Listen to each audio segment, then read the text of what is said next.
Hi, parents. This is What's Up in Bible this week virtually. I would have done What's Up in Bible last week virtually if I knew, but I didn't. So I feel like I have a little more direction now. So let me give that to you and hopefully answer any questions and just put some things at ease about virtual learning.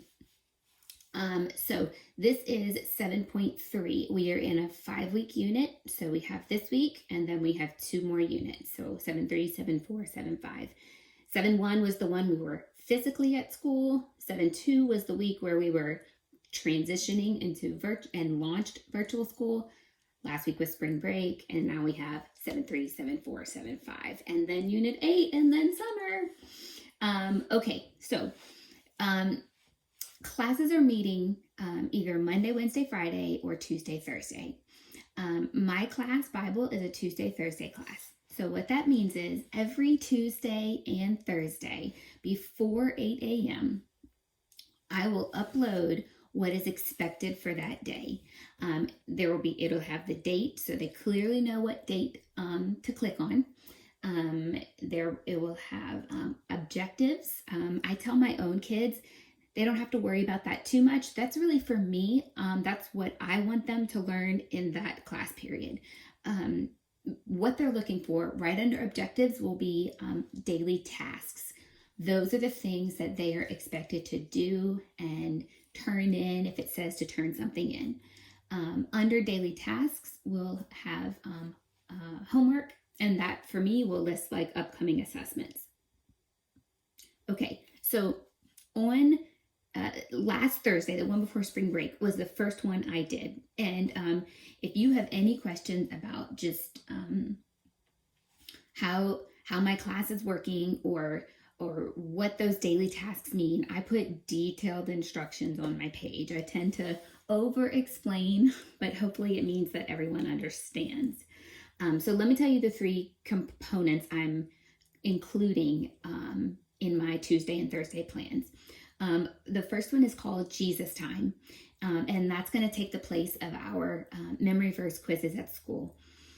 So what that will look like is I will assign a worship song. I'll send them a link and I will give them a Bible verse to read or a Bible passage to read. And then they will click on the discussion. It's on the left column on Canvas, and they will put a reply in that discussion, and they can write 2 sentences. They need to write 2 sentences. It can either be about the worship song. It can be about something they read in the Bible verse that stood out to them, something they feel like God's showing them, or it can just be prayer requests. But it's meant for them to get alone with God for 5 or 10 minutes and write their response right there in that discussion.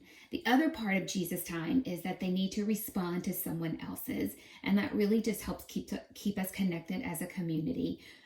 This is, for example, if one student says, I want to pray for my dad, he has cancer, and then 3 other kids say, I'm praying for your dad too. That just pulls us together, and we need people, gosh, almost more than ever right now. I don't know about you. I woke up, some days I'm okay, and other days I wake up and I'm like my emotions are just up to here. Like I miss people. So anyway, that is Jesus Time. That's one thing.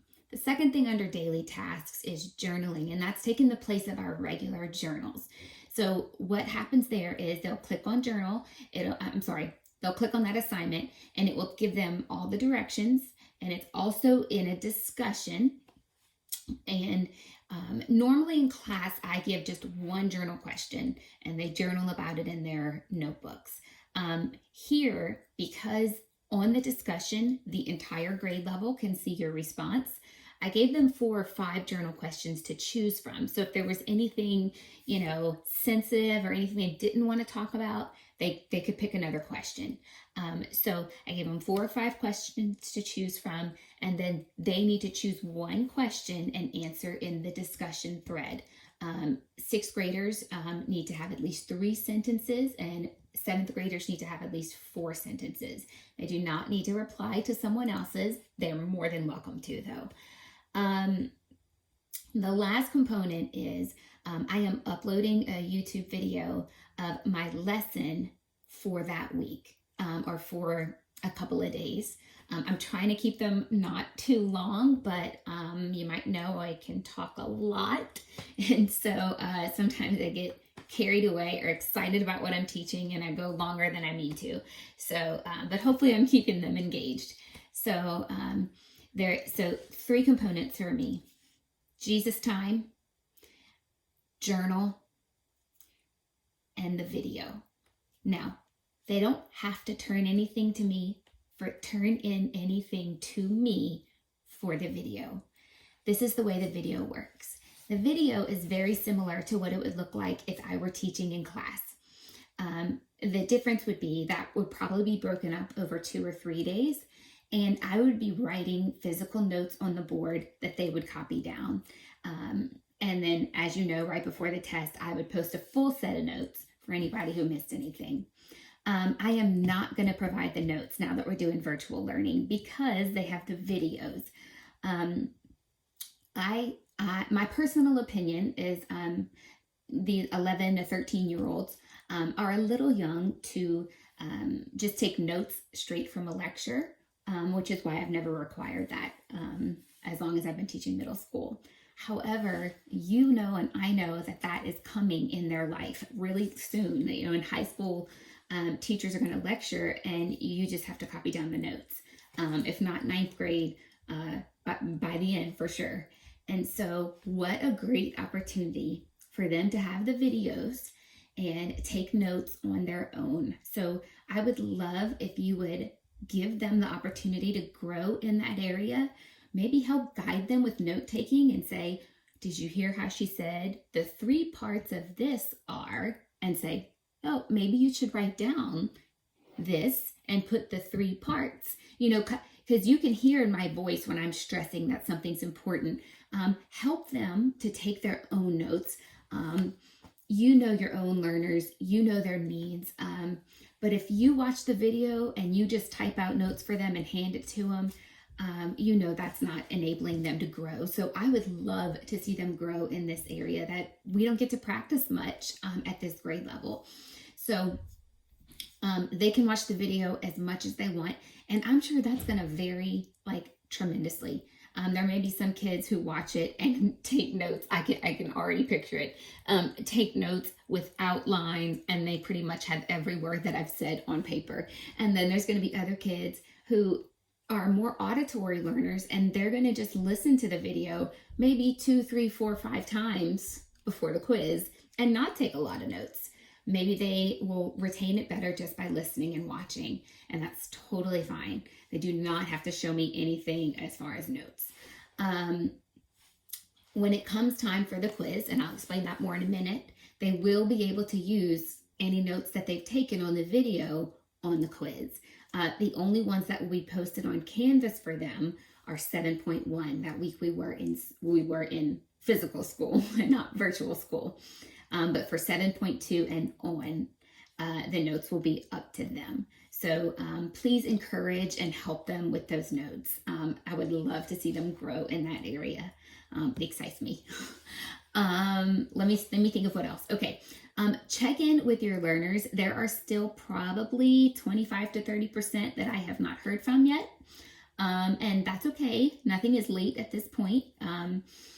So for Tuesday, Thursday classes, everything that I upload on a Tuesday is due Thursday by 8 a.m. And everything I upload on a Thursday is due the following Tuesday by 8 a.m. So just allowing your family the freedom that it needs to work when is best for you. It's a little unsettling that my Thursday plans from like almost 10 days ago or so, that I still have, 25 to 30% of kids that haven't turned anything in yet. And that's due tomorrow by 8 a.m. But, it's not due yet. So I'm expecting to see several roll in tonight and early tomorrow morning. So, but you may want to check in with your learners. Some of them did Jesus time, but not journal. Some of them did journal and not Jesus time. Just make sure they did it all. You could check their grades in Bible from last week. Some of them did, like if it was supposed to be 4 sentences, they did 2. I put in if they didn't earn full credit, I put in the comments why they didn't get full credit, and they still have until tomorrow at 8 a.m. to fix it. This week, I thought it was best. I want to incorporate more into our virtual learning. I'm excited to see about what we can do. But for this week, I thought it would be best if we just followed the same path in Bible that we did last week. Let it become familiar so that we get good at this before I add in any other component. And the reason I want to add in more components is because I think it could be exciting to see what we could do from home. And so kids have the opportunity to earn more points in different categories like projects and stuff. So for now, tomorrow and Thursday will both include Jesus time, journaling, and a video for the day. And then Jesus time, journaling, and a video for the day. At the end on Thursday, after your student has watched the video and after they've spent time studying, I will upload a quiz onto Canvas. That is a quiz on 7.1, 7.2, and 7.3. And it'll be a timed quiz on Canvas. So they will take it on Canvas and submit it back to me. Hopefully they've done that a lot with other classes, so they're familiar. And let me think if there was something else I was going to tell you. If there is something important that fell out, hopefully it comes back. Another thing I do want to tell you though is I emailed all the learners who had missing things, missing Bible verses, missing journals, missing projects, just missing things from before we got out. We switched to virtual school. So I emailed them and told them if they wanted to earn those points, some of those learners need those points for their grade. And so I said, here's what I'm missing, here's what I need. And I need it by Thursday, April 2nd at 8 a.m. That's this Thursday. I also told them if you opt to not do it, then I will just excuse it. Just given the circumstances and the situation we're all in, I'm not going to stress tremendously over work from before we switch to virtual school. So just check in with your learner. Check in, if I emailed them about missed work, it's perfect time to just earn some points. Make sure they are completing all the assignments and that they're turning them in before they're due. The last thing I want to tell you, I'm sorry, this has gone long. I don't know. I think I could talk an hour about the dictionary. So the last thing is conferences. So conferences mine are Tuesday and Thursday. So Tuesday morning I'll upload my agenda, and then conferences, all that really means is it's a time period where I'm going to be online, available for your kids. If they want to see me and ask me any questions about what we're doing in Bible, or if they just want to stop in and say hi, which I love because I miss them. So it's not a class time. I will certainly explain or answer any questions during that time if they come up. But what I want you to know is if your child can't attend that conference, it's totally fine. It's everything they need is loaded on Canvas. And they can always email me anytime with any questions they have. So I hope that helps somewhat and gives you the path of where we're going this week. This is 7.3. So they'll get more content tomorrow, more content Thursday, and I'll upload a quiz Thursday that will be due next Tuesday on 7.1, 2, and 3. So anything else, please let me know. Hang in there. I know we are all in our homes living through something that we none of us have ever done before. So, but God is on the throne, and we are all going to make it. And it's a privilege to be able to teach Bible to your kids and to walk through something like this with them, where we get to look back and watch and see the power of God. So I love your kids. If you need anything at all, please let me know.